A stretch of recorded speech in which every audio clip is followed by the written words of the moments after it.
La virtud magnífica de los colombianos es la creatividad. Nacemos y crecemos con ella, pero la mayoría se muere sin haberla ejercido por culpa de una educación dogmática, conformista y represiva que parece concebida aposta para tirarse la felicidad. ¿Son estas las cuentas que vamos a rendir sobre el embrión de patria que nos legaron los fundadores? Creo que no. Redimir y privilegiar nuestro poder creativo como una riqueza natural, invaluable y despilfarrada, debe ser la llave maestra para rescatar a Colombia de su propio infierno. Ya es hora de entender que este desastre cultural no se remedia ni con plomo ni con plata, sino con una educación para la paz, construida con amor sobre los escombros de un país enardecido, donde nos levantamos temprano para seguir matándonos los unos a los otros. Una educación inconforme y reflexiva que nos incite a descubrir quiénes somos en una sociedad que se parezca más a la que merecemos. Que nos oriente desde la cuna en la identificación temprana de las vocaciones y las aptitudes congénitas para poder hacer toda la vida solo lo que nos guste, que es la receta mágica de la felicidad y la longevidad. En síntesis, una legítima revolución de paz que canalice hacia la vida la inmensa energía creadora que durante casi 2 siglos hemos usado para destruirnos y que reivindique y enaltezca el predominio de la imaginación.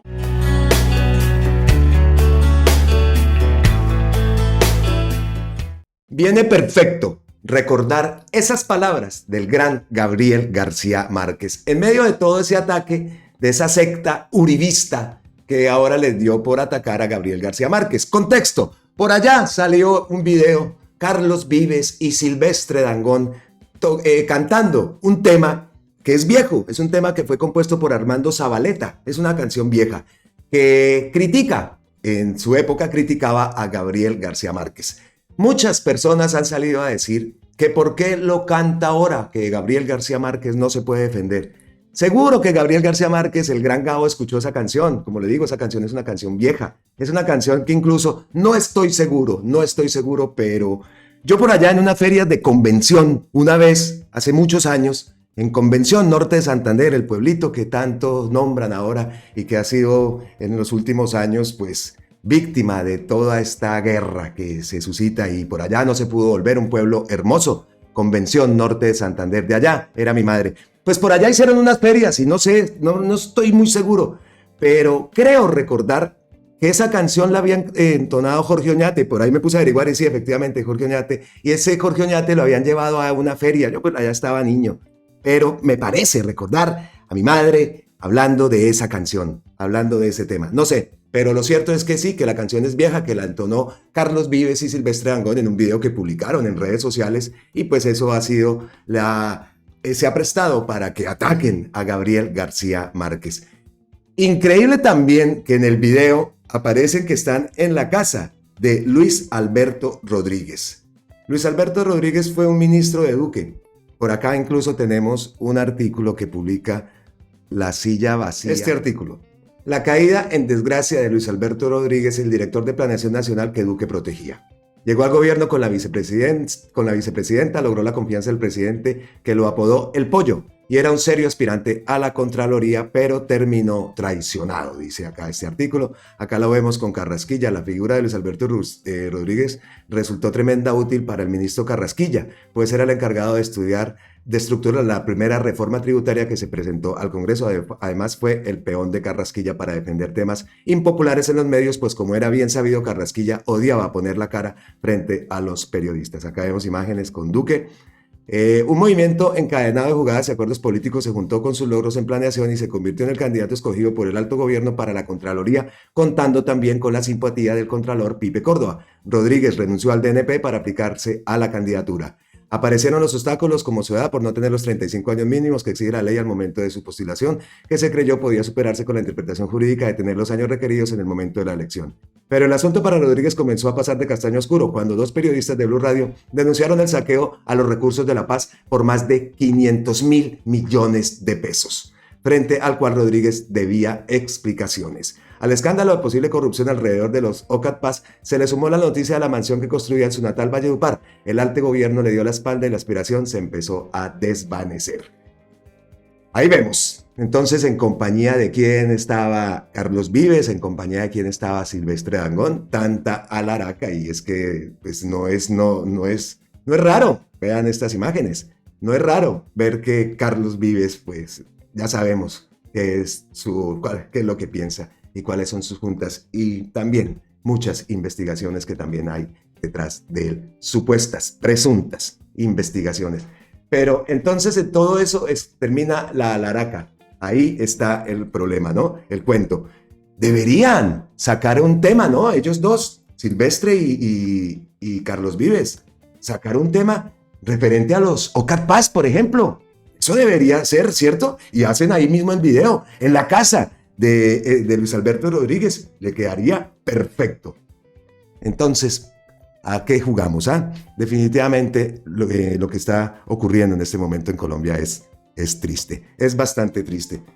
Llegar hasta este punto, ¿no? Pero bueno, hablé de un artículo que publicó el ministro de las Culturas, el ministro Juan David Correa, el ministro de las Culturas, las Artes y los Saberes de Colombia. Él publicó en su cuenta de X un post donde dice: mientras se cantan canciones tristes del pasado, la historia de cómo García Márquez debió exiliarse en México sigue ahí, disponible para quien quiera comprender. Este es el artículo que escribió Crónicas de una muerte anunciada por Juan David Correa. Nada más inquietante que el andamiaje de la ficción puesto al servicio de una construcción de la verdad que intenta desafiar el curso de los acontecimientos para defender el estatus. La conspiración es obvia, dicen algunos. Las motivaciones están claras. Se trató de un gesto irracional para procurarse fama. Piensan con el deseo. Las conclusiones son evidentes. El culpable solo puede ser él, pues quien le debe la teme.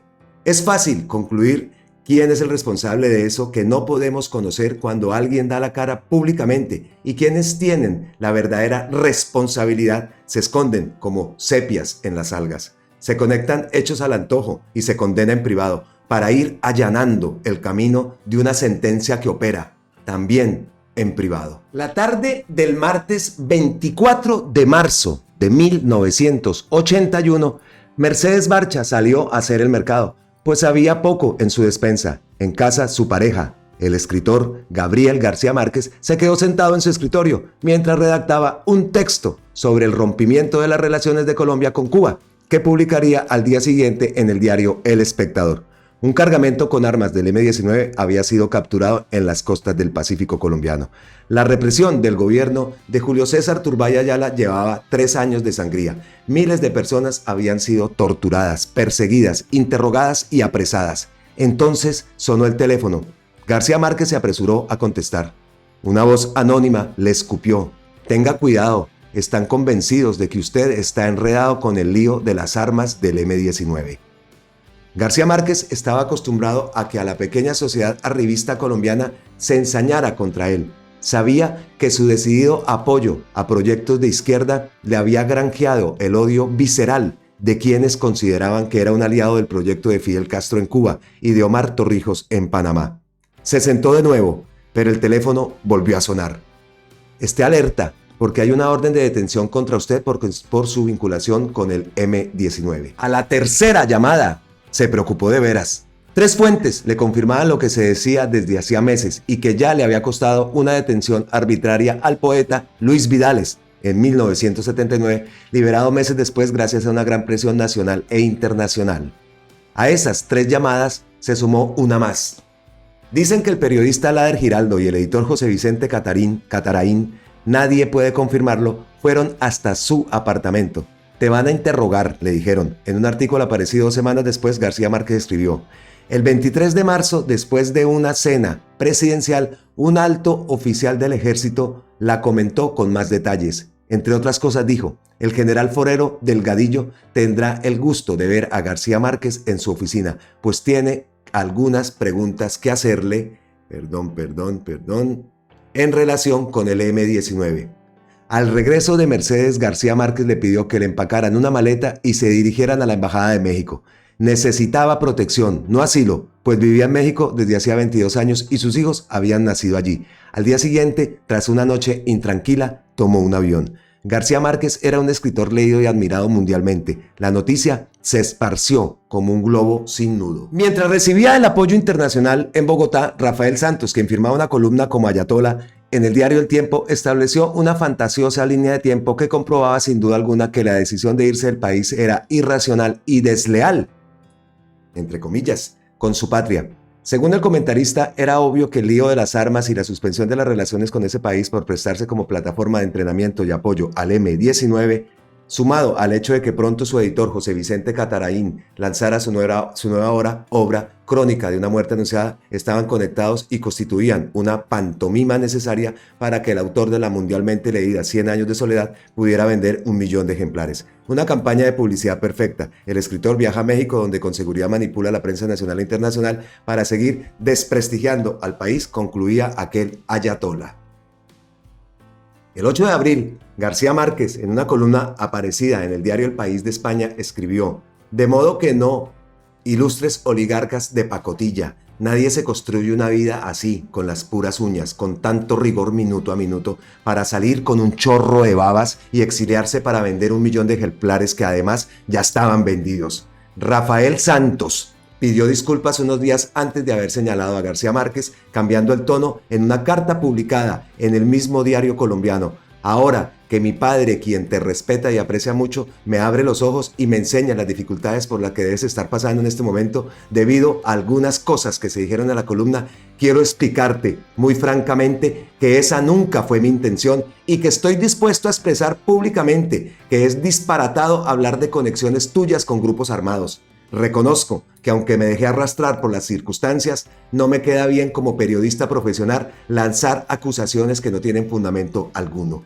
García Márquez ganó el Premio Nobel de Literatura un año después, en octubre de 1982. Perfecta la columna de nuestro ministro de las Culturas. Ahora también me viene a la cabeza, no hace mucho, Gustavo Petro dijo: nosotros somos Gabriel García Márquez, no queremos ser más Pablos Escobar. Ahí está lo que les gusta a esa gente. Esa gente le gusta es Pablo Escobar. Eso está clarísimo.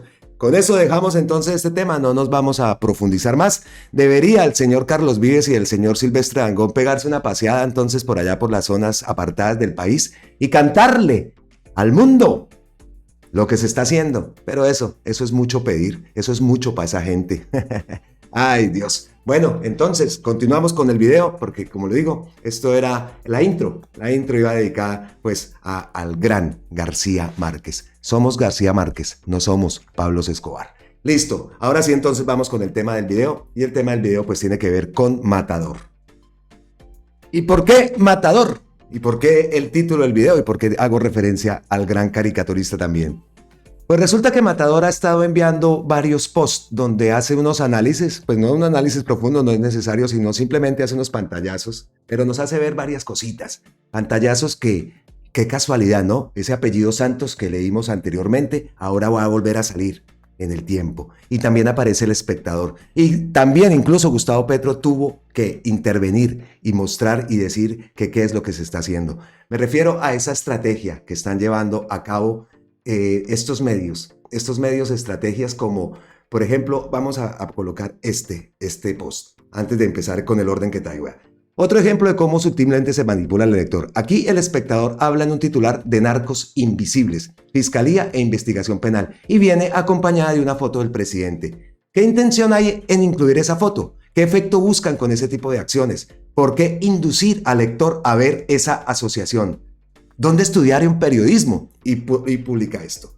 La Fiscalía avanza en la investigación penal que apunta a que narcos invisibles habrían investido de la moneda digital. el rastreo de la empresa, y vea lo que muestran a Gustavo Petro en este post. ¿Por qué lo hacen? Está claro. Y Gustavo Petro a eso intervino. Esto es una aberración mediática. ¿Por qué sacan mi foto y la conjugan con un tema por completo ajeno a mí? ¿Las criptomonedas y el narcotráfico? Entonces, eso es lo que me ha llamado la atención. Hay varios posts también más de Matador, que vea, aquí los tenemos, que habla también del tiempo. Santos, de ese apellido Santos, ¿no? Entonces, vamos con el orden que traía acá. Lo primero que escribe Matador es esto: los noto asustados. ¿Por qué? Porque Juan Lozano, escribe: la reelección del petrismo o se articula desde ya un frente patriótico, amplio, esperanzador, vigoroso, futurista y popular para enfrentar y derrotar al petrismo, que ya tiene un cupo en la segunda vuelta del 2026, o después será muy tarde. Lección aprendida.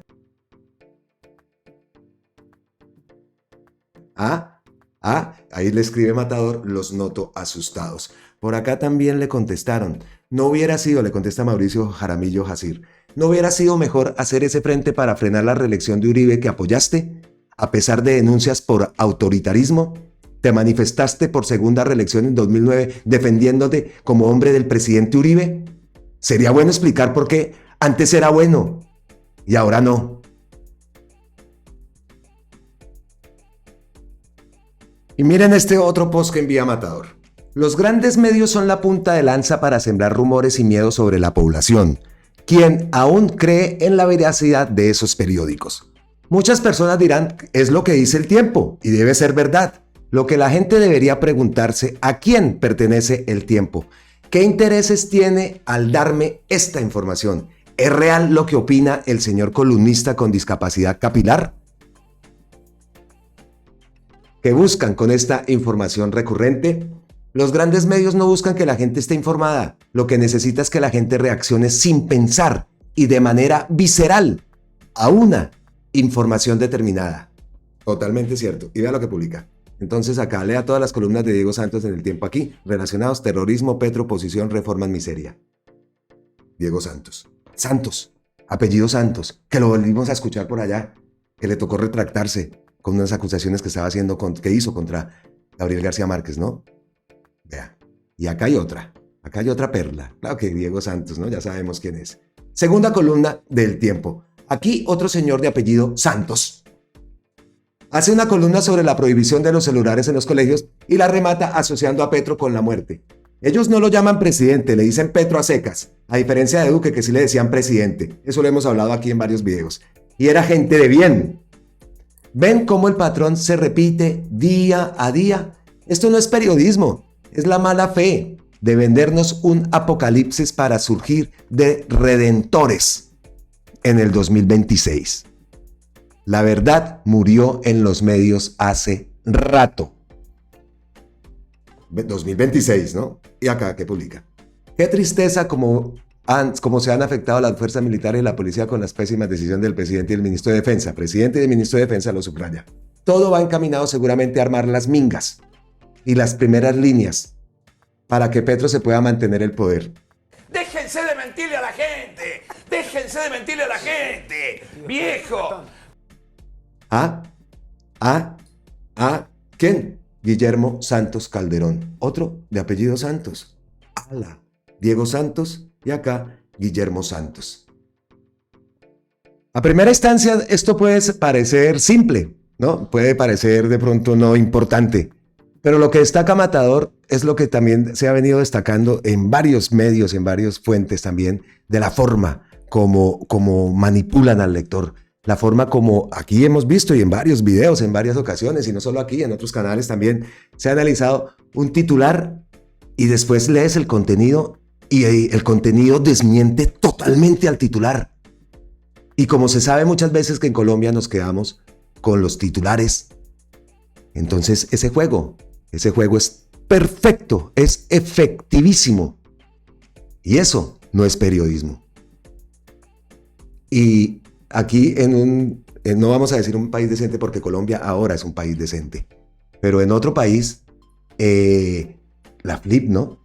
O algún organismo, no pasa nada. Si la FLIP es de ellos, la FLIP también es de ellos. Y ahí hay otro cuento, ¿no? Ayer también, armando la historia, ustedes saben que yo pues trato de aquí de armar como una historia, ¿no? Un desarrollo en medio desde alguna noticia, pues tratamos de complementarla con otras cosas, incluso a veces nos pegamos unos brincos grandísimos, pero vea, en medio de todo esto, dice Ceci, aquí, a ver, no la están viendo. Aplauso de pie para la oyente que dejó a Julito de W Radio sin argumentos. ¿Y por qué lo dice la Ceci? Espere, escuche. Los medios de comunicación nos cuentan la verdad. Por ejemplo, con el problema de los pasaportes, porque nunca se habla de la empresa Thomas Gregg & Sons y nos cuentan realmente quiénes son. O sea, no son británicos ni muchísimo menos, son 3 hermanos colombianos, Fernando, Felipe y Camilo Bautista, con un pasado oscuro, ya que estuvieron presos en Estados Unidos por desfalcar bancos y por presentar papeles chimbos para préstamos. Entonces hablemos con la verdad y presentemos las dos partes siempre, ¿no? Del problema. Muy amable. Muy amable. En toda la cara. Entonces ahí sí como dice, aquí volvemos al post, ahí como dice Ceci simplemente, aplauso de pie para la oyente que dejó a Julito de W Radio sin argumentos. Y otra noticia, ya llegamos entonces como a las ñapitas, llamémoslo las ñapas, ñapa noticias que tenemos aquí en este video. Estamos pendientes, ¿no? Mañana, por ahí Guillén publicó hace poco, mañana tiene citación la rata Álvaro Hernán Prada ante la Corte Suprema de Justicia. Efectivamente, mañana es la citación de Álvaro Hernán Prada. Pero respecto a este tema que también obviamente estamos muy pendientes, la de Prada, la del Matarife, la de Claudia López, en fin, va a estar movidita como lo venimos diciendo desde hace varios días ya. Pues vean esto que publica RTBC Noticias. Denuncian a magistrados del CNE por formulación de cargos contra el presidente Gustavo Petro. El abogado Elmer Montaña denunció penalmente a los magistrados del Consejo Nacional Electoral CNE porque habían incurrido en prevaricato. El abogado Elmer Montaña denunció penalmente a los magistrados del Consejo Nacional Electoral CNE, Benjamín Ortiz y Álvaro Hernán Prada, por formulación de cargos contra el presidente Gustavo Petro. Según el demandante, habrían incurrido en prevaricato al presentar la ponencia pidiendo que se formulen cargos contra el mandatario nacional y otros directivos de su campaña presidencial. El jefe de Estado se había pronunciado en su cuenta de X y dijo, con esta violación a la ley electoral, los ponentes del CNE quieren propiciar el golpe. La ley 996 de 2005 establece que la campaña presidencial sobre la cual hay que rendir cuentas es el conjunto de actividades realizadas con el propósito de divulgar el proyecto político y obtener apoyo electoral. Aquí no entran los testigos electorales, agregó luego en el mismo mensaje el presidente Gustavo Petro. Ese mensaje lo analizamos ayer también en el Noti Petrovsky. La denuncia a los magistrados del CNE. En días pasados el mandatario también había asegurado que ha comenzado el golpe blando, pues denuncia que muchos de los gastos cuestionados se dieron por fuera de la campaña y que las acciones adelantadas por el CNE serían un intento de tumbar su gobierno. Debido a esto, el jefe de Estado también hizo un llamado a los colombianos a que se encuentren en el exterior a iniciar las campañas en el mundo contra el golpe de Estado en Colombia. Estamos ante una arbitrariedad. Una instancia administrativa formula cargos al presidente de la República. Es una abierta ruptura constitucional. Se responde, es con la fuerza del pueblo. Invito a todas las instancias del pacto histórico a reunión de inmediato y a las fuerzas sociales del país a prepararse contra el intento de respetar el voto popular. La democracia entra en emergencia, escribió Gustavo Petro en su cuenta personal de X. Y como complemento, traemos aquí al gran Romarosa. Aquí el prontuario de los magistrados sin carrera judicial del Consejo Nacional Electoral que acompañan al imputado mañana en juicio ante la Corte Suprema. Álvaro Hernán Prada, Artunduaga, compinche del Matarife, Álvaro Uribe y Diego Cadena. Pues escuchemos, veamos este video. Es un video, es una fracción de un video de Noticias 1, de una publicación de Noticias 1, entonces... No se ven pruebas por ningún lado. Álvaro Hernán Prada, uno de los ponentes de la investigación, fue recusado y denunciado por sus posturas políticas contra Petro, llegó al CNE postulado por el Centro Democrático cuando renunció a su curul como representante para evadir el juicio que tiene pendiente en la Corte Suprema por presunta manipulación de testigos a favor de su líder Álvaro Uribe, la maniobra que le permitió permitió a Uribe evadir a la corte no le funcionó a Prada. Y siempre... Benjamín Ortiz, quien es su compañero en la ponencia, fue postulado por el Partido Liberal y fue secretario general del ex registrador Alexander Vega. Mil gracias. Maritza Martínez, la actual presidenta del CNE, fue postulada por el partido de la U y fue senadora entre los años 2010 y 2022 y heredera política en los llanos orientales de su esposo Luis Carlos Torres, que también renunció a su investidura para evadir una investigación de la Corte por parapolítica en 2007 con un resultado idéntico al de Álvaro Uribe. Con nuestra estrategia... Alfonso Campo Martínez, postulado por el Partido Conservador para ser magistrado del CNE, fue, entre otros cargos políticos, director de la UNP durante el gobierno de Iván Duque. El magistrado César Lorduy, de origen barranquillero, fue postulado por el Partido Cambio Radical y es aliado del Clan Char para sus aspiraciones políticas que lo llevó a ser representante de la Cámara en la pasada legislatura. También conforman el CNE las magistradas postuladas por el Pacto Histórico, Alba Lucía Velázquez y Fabiola Márquez. Esta última fue la primera mujer presidenta de ese organismo y sería la más cercana al petrismo. El magistrado Cristian Quirós, postulado por el Partido Verde, del que algunos miembros se declararon en oposición a Petro, completan la sala. Entonces, pues la pregunta, después de escuchar esto, de ver ese video, que como lo digo, es un fragmento de un video de Noticias 1, pues la pregunta es entonces, ¿quién es el que estará detrás de este golpe? ¿Quién estará detrás de este golpe de Estado que se le quiere hacer al gobierno? Pues, vaya uno a saber. Y esta es otra ñapita que tenemos que me encantó. A Félix de Bedut. Otro que cogemos con pinzas. Bueno, este ni lo cogemos. Félix de Bedut siempre postea, ¿no? Y siempre le da al presidente, y sobre todo al presidente, bueno, pero siempre saca un hashtag, ¿no? Siempre hay un trino. Pues esta me encantó. Epicuro de Sanos lo publica y Félix de Bedut diciendo: con Claudia López se puede estar de acuerdo o no, pero tratar de señalarla de corrupta es una señal de desespero de sus contradictores.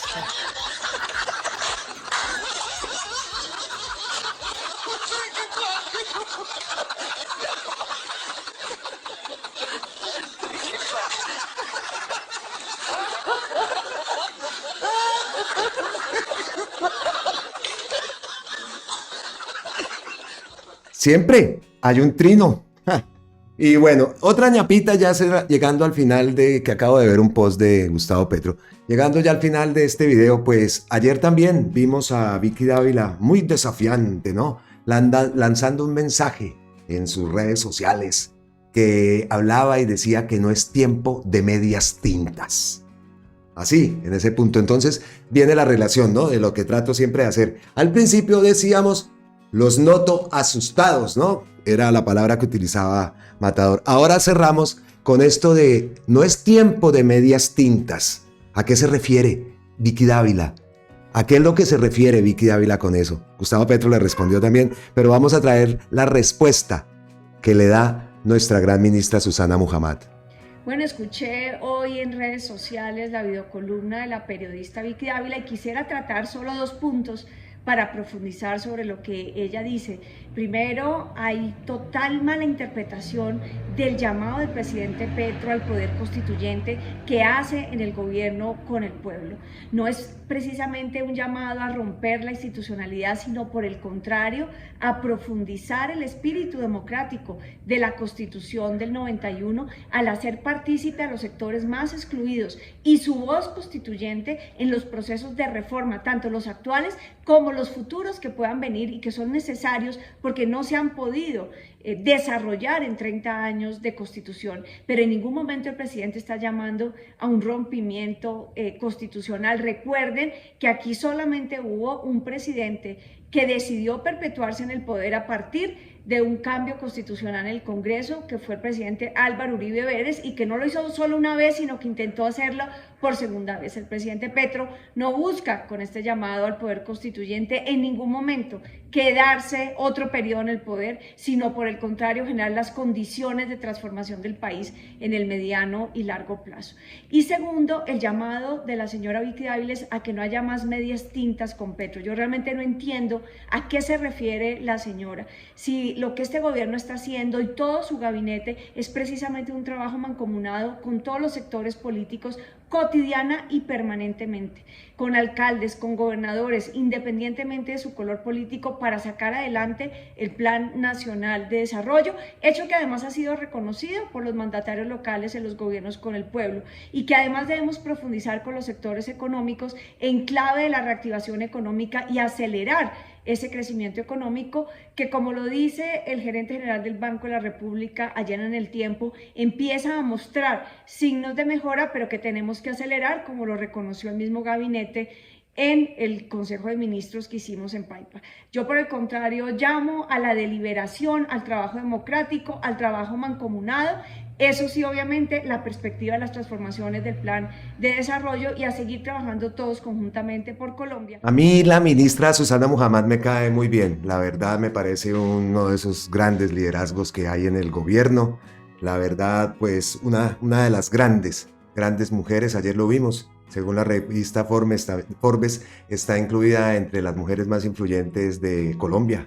Entonces, pues la verdad, otra presidenciable, no lo sé, pero el manejo ambiental que ella tiene, el conocimiento ambiental es perfecto a mí, y la he visto desenvolverse en esas reuniones a las que ha asistido Gustavo Petro, en la Davos y en todas esas reuniones fuera de Colombia.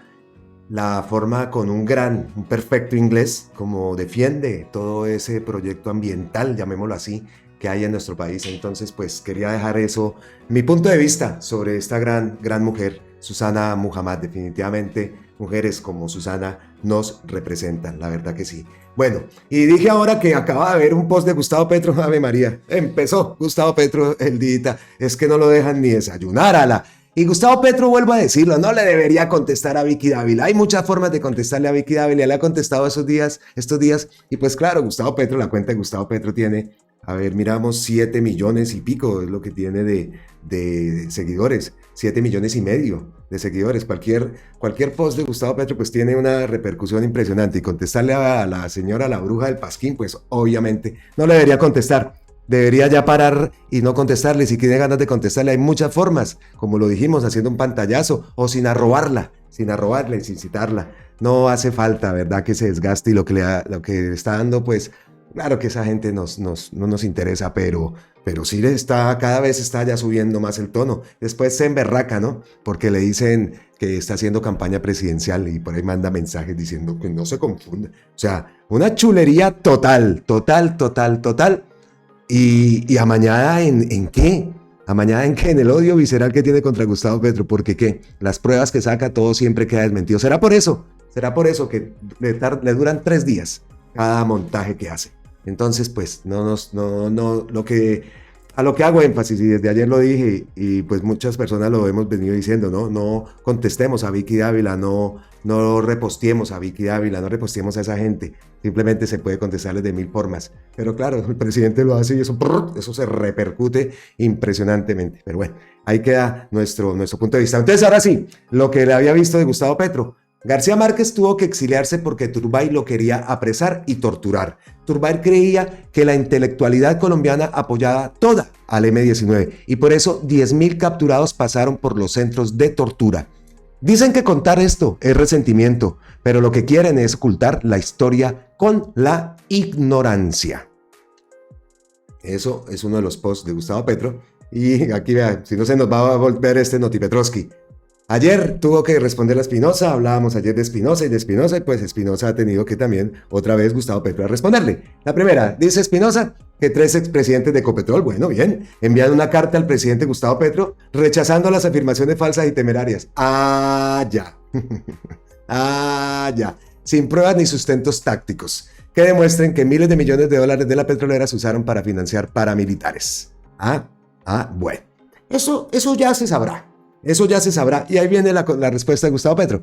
La articulación de funcionarios de Ecopetrol y el paramilitarismo es un proceso judicial en curso en la JEP que el gobierno apoya, como es su deber. Señor Espinosa y señores, expresidentes de Ecopetrol. Volvemos al título. Los notamos asustados, ¿no? Esto es otro que Ave María, y lo que va a originar de ataques contra Gustavo Petro. Ya empezaron, nomás hizo la mención, y eso es algo que ya sabemos. Por allá también escuchamos a Mancuso, ¿no? Decir unas cositas por ahí. Bueno, eso ya lo... Y también, ¿no? Escuchamos las versiones por allá en Santander, ¿no? Cómo Aguilar dejaba que se chuzaran el tubo y todo eso, que eso es aparte, eso es otro cuento también, ¿no? Pero donde también mucha gente en Santander hizo dinerito chuzando los tubitos y todo eso. En Santander y en muchas regiones del país. Bueno, y acá otro. Señor Espinosa, por favor deje de desinformar. Con el Estado Mayor Central del Cauca no hay cese al fuego y el ejército está en plena ofensiva para derrotarlo. Dice acá Espinosa que entre 2023 y lo que llamamos 2024 el Estado Mayor Central ha reclutado a 800 menores de 15 años. Pues la respuesta de Gustavo Petro es esa. Esto es verdad. El gobierno está con toda contra el Estado Mayor Central y esperamos que le den duro a esa gente, de verdad, porque también lo que sabemos terminan siempre haciéndoles un favor a este uribismo. Otra vez Espinosa, ¿no? Otra vez Espinosa, y muestre a ver antes de irnos, peguémosle la revisadita, como digo, se nos va a volver este Noti Petrovsky, pero es que Gustavo Petro levantó otra vez con toda. A ver, aquí otro, vea, otro. ¿No sabe Rugeles que es un proceso de extinción de dominio hecho a narcotraficantes? El problemita, es decir, que cómo así que de un plumazo Petro ordenó la expropiación del castillo marroquín a sus legítimos propietarios. Cada día una nueva locura, dice este señor Gustavo Rugeles, una nueva locura del que hoy ocupa, según la infinidad de evidencias, ilegítimamente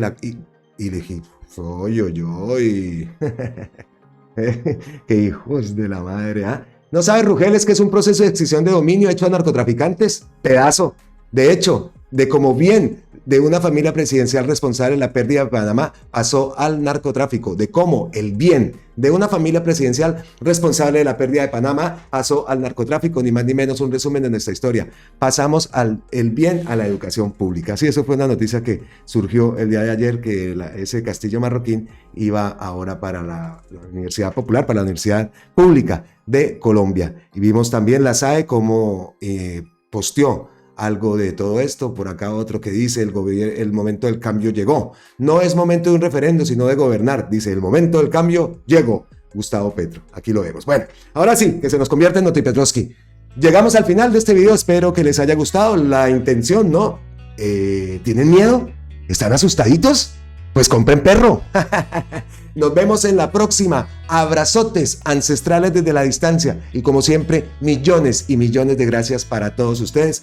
Como lo digo, nos vemos en la próxima, aquí en Colombia con C. Con C de cambio, con C de campesino, con C de Colombia, carajo, con C de comunicación, con C de coherencia, con C de convivencia y con C de constituyente. Nos vemos en la próxima. ¡Mua! Chao.